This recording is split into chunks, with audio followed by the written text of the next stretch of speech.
अर्जुन हे अर्जुन रख तू सनातन धर्म। हे अर्जुन रख तू सनातन धर्म।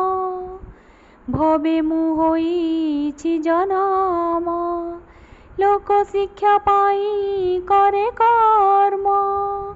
जेणु तू पशिलु शरण कहुछि मोर कथा मान। हे अर्जुन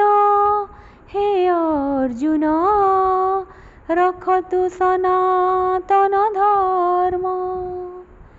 विशुद्ध कर बुद्धि आग कर्मरे अछि मुक्ति मार्ग।